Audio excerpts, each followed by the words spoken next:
Joining us now on the phone from Christchurch are Dwayne Goodall and his fiancee Joelle Hayward. Dwayne was trapped for 10 hours when his office building collapsed and miraculously walked away with only minor cuts and bruises. Good morning to the both of you.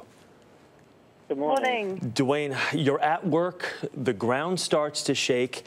Tell me, what happens next? What's going through your mind? The ground starts shaking. I sort of just, I'm busy talking to a colleague at the moment. I look up just to make sure the lights aren't going to fall down. I sort of turn around, hear glass smashing, and then just turn around again. I can just see the whole roof come tumbling down. The next minute, I just sort of wake up lying in complete darkness, covered in like roof tiles and what have you.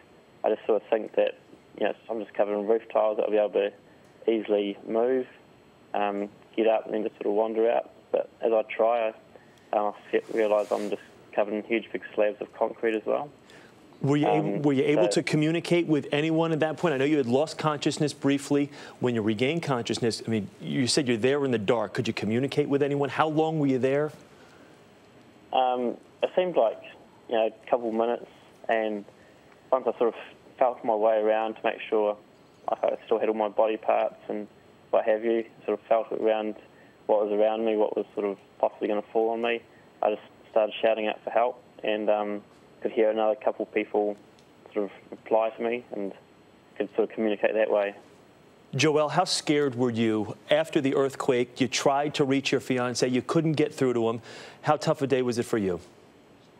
Oh, it was horrible. It was absolutely horrible. I had no idea where he was. I didn't know whether he was out for lunch. I didn't know whether he was in the building. I didn't know the building was down at that stage. We had no power, no anything, so I had no way of knowing anything.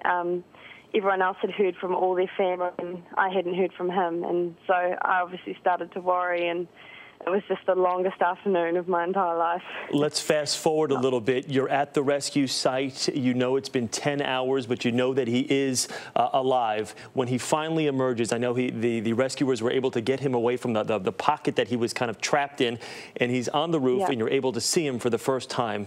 What goes through your mind? Oh, my God, just pure and utter relief, tears. I just couldn't believe it.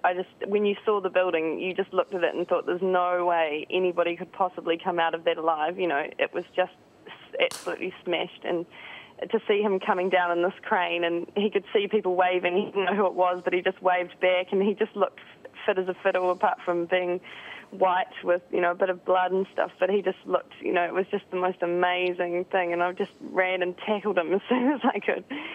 So it was so amazing. Well, we thank you both for taking the time, sharing your story. We know you're engaged to be married, so we wish you both the very, very best of luck. Dwayne, I'm happy to hear that you're okay, and Joelle, thank you very much for telling us your story this morning. Best of luck, guys. Thank you.